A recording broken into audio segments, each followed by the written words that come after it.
দিয়ে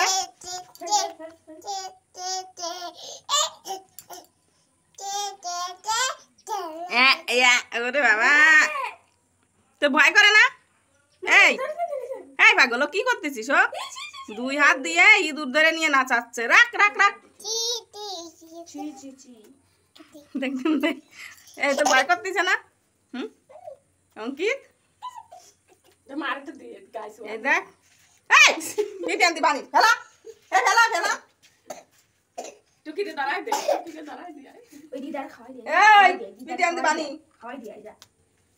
ফেলে দে। ভয় নেই, একটু ভয় আছে নাকি? ওরে ভগবান, ইঁদুর ধরে নিয়ে নাচাচ্ছে। যা ফেলে দিয়ে যা, এই যা ফেলে দিয়ে যা, ফেলে দিয়ে যা, ফেলে দিয়ে আসো, যাও ইঁদুর ফেলো। অঙ্কিত এই তোর ভয় লাগে না?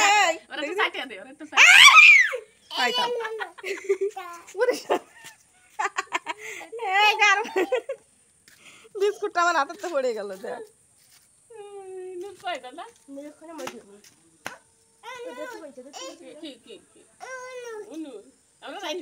খাবো রানবো ইনুরে তরকারি আনবো। আর হাত দিবি না কিন্তু, হাত দিবি না, মারবো এবার। হাত দিলে হাত ধুবি সাবান দিয়ে, নাই দেখিস কেন? সাবান দিয়ে হাত ধুবা, বুঝিস? অঙ্কিত হাত ধরে না, হাত ধরে না।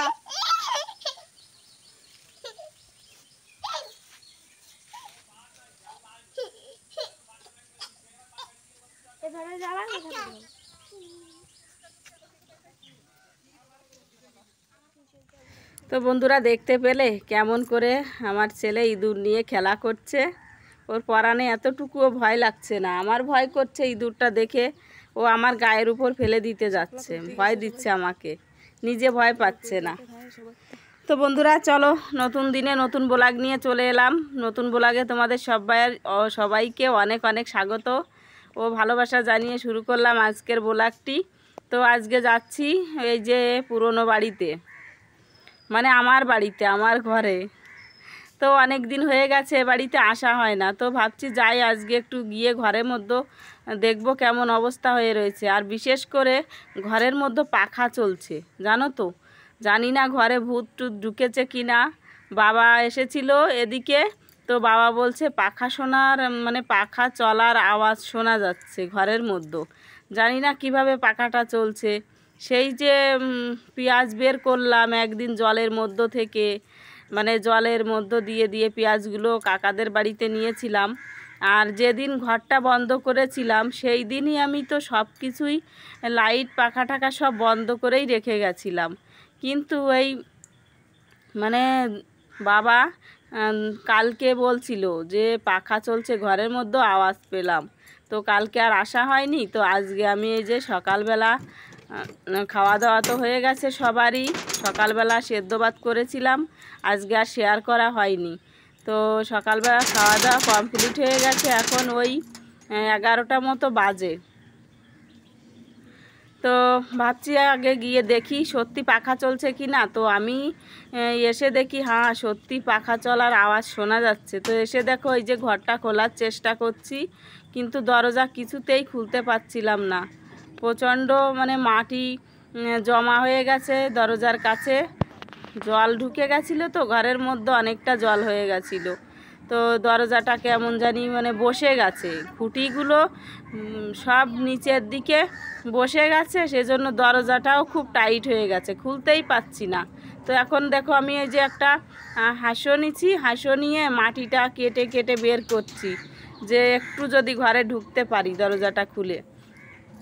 তো আমি যখনই এসেছি তখন আবার ওদিকে লাইটটাও চলে গেছে, লাইটটা চলে গেছিলো, এখন দেখো লাইট আবার এসেও গেছে। তো লাইটটা চলে গেছিলো সেজন্য পাখাটা চলছিল, সেটা তোমাদের সঙ্গে আর শেয়ার করতে পারিনি। পাখাটা এসে তো সুইচটা বন্ধ করলাম, বোর্ডের সুইচটা দেওয়া ছিল কিন্তু পাখার সুইচ বন্ধ ছিল। ওই যে বোর্ডের সুইচটা দেওয়া ছিল সেই কারণে আমার মনে হয় ওই পাখার সুইচের উপর দিয়ে ইঁদুর টিঁদুর কিছু একটা গেছে, আর অমনি পাখাটা আপনি আপ চালু হয়ে গেছে।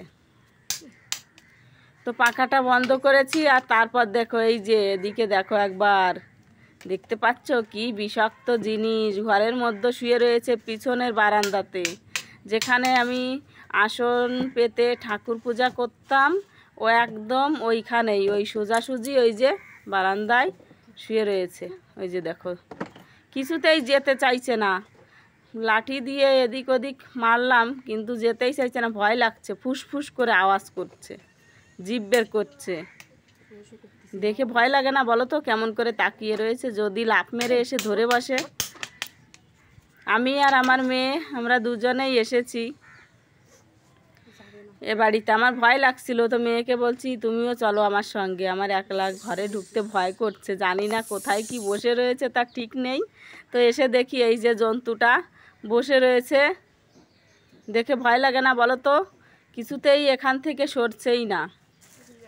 তো চলো তোমাদেরকে একবার ঘরটা ঘুরিয়ে দেখাই। এই যে দেখো খাটের উপর সব কিছু রয়েছে, আর ইঁদুরে কি অবস্থা করেছে, সেই যে কলাইগুলো রেখেছিলাম বস্তা ভরে, এই যে বস্তা কেটে মানে 3-4 কেজি কলাই মতো হবে, সব ছড়িয়ে ছিটিয়ে এই যে দেখো নষ্ট করে দিয়েছে, সব ইঁদুরে ফেলে দিয়েছে। বস্তাগুলো কেটে ডালগুলো সব বের করে নিয়েছে, সেই মুগ ডাল, আর খারাপ হয়ে গেছে সব। আর উপর দিয়ে জল পড়েছে, জল পড়ে বাস সব নষ্ট হয়ে গেছে ওই কলাইগুলো পড়ে যাওয়া। আর এদিকের দেখো খাটের উপর সেই পেঁয়াজগুলো রয়েছে, গাছ বেরিয়ে যাচ্ছে, পেঁয়াজগুলোর থেকে গাছ বেরোচ্ছে। তো তাড়াতাড়ি পেঁয়াজগুলো বিক্রি করে দেওয়ার দরকার, বেশি একটা নেই, অল্পই রয়েছে। তো এখন যাব বাড়িতে, অনেকক্ষণ এসেছি ঘরে, তো জন্তুটাকে তাড়াতে পারলাম না। গুই সাপ না কি বলে, গুই সাপ, গুই গাড়েল, আমরা বলি গুই গাড়েল, তোমরা কে কি বলো জানি না, কিন্তু আমরা গুই গাড়েল বলি। ও ঘরের মধ্যেই ওইখানেই বসে রয়েছে, ওকে তাড়াতেই পারলাম না, আর ভয়ও লাগছে, ফুসফুস করছে। আর এই যে দেখো কি অবস্থা হয়েছে আমার উলন, এত স্বাদের উলন, এত সুন্দর করে লিপে পরিষ্কার করে রাখতাম, এখন ভেঙে চুরে সব নষ্টভষ্ট হয়ে গেছে।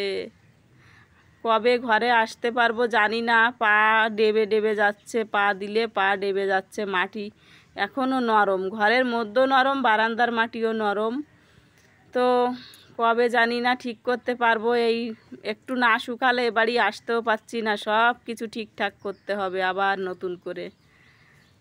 কবে যে আমার এই কষ্ট যাবে আমি নিজেও জানি না, ভগবানই জানে কষ্ট যাবে কি না যাবে। মাটির ঘর লিপে পুছে পরিষ্কার না করলেও তো এসে থাকতে পারবো না, আস্তে আস্তে আমাকে আবার নতুন করে সব তৈরি করতে হবে। তো দেখো এখনও জল কত দূরে, এই যে বেশি দূরে যায়নি, কাছাকাছি রয়েছে জলটা, এখনও ঘরের কাছাকাছি রয়েছে, ওই উঠানের পর থেকে নেমে গেছে ঠিকই। এই যে দেখো এদিক দিয়ে শুকিয়ে গেছে, এখন ঘরের চারিধারের যে ডোয়াগুলো হয় না, এই যে দেখো সব ভেঙে চুরে সব চুরমার হয়ে গেছে, সব ধুয়ে নিয়ে গেছে বন্যার জলে। এখন আবার সব কিছু নতুন করে আমাকে তৈরি করতে হবে, এ বাড়িতে থাকতে হলে, এ বাড়িতে আসতে হলে। আর এ বাড়িতে না থেকে কোথায় যাব বলো তো? বাবার বাড়ি আর কতদিন থাকবো? সেই যে পাট শুকানোর টাইম এসেছি, 2 মাস হয়ে গেল বাবার বাড়িতে এসেছি। এইখানে দেখো একটা সাপ ছিল, সেই সাপটা এই যে চলে গেল ওদিকে, তোমাদেরকে দেখানোর চেষ্টা করলাম কিন্তু ও পাতার মধ্যে লুকিয়ে পড়েছে।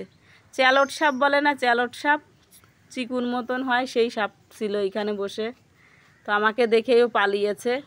তো দেখো এই যে কতটা জল রয়েছে এদিক দিয়ে,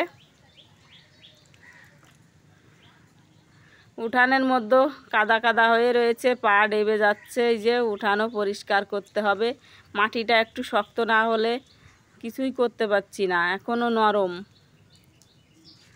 তো এখন যাব বাড়িতে, গিয়ে আবার রান্না বান্নাও রয়েছে, ছেলেকে স্নান করাতে হবে, ওকে ভাত খাওয়াতে হবে, ঘুম পাড়াতে হবে, তারপর রান্না বান্না করব।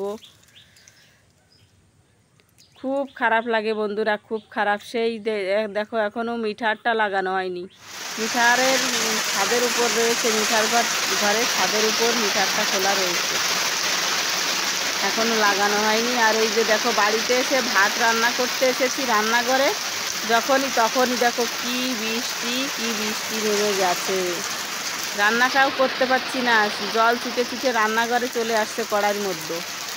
তো এখন রান্না করতে এসেছি, ওদিকে ছেলেকে স্নান করিয়ে ভাত খাইয়ে ঘুম পাড়িয়ে দিয়েছি, দিয়ে তারপর রান্নাঘরে এসেছি রান্না করতে। তো দেখো এই যে এখানে রান্না হচ্ছে সয়াবিন আলু দিয়ে তরকারি করছি, মাছ নেই, সয়াবিন আলুর তরকারি।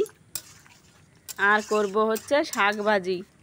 কী শাক জানো তো, ওই যে কি বলে, ওল আছে না, ওলের পাতা ভাজি করব পেঁয়াজ রসুন দিয়ে।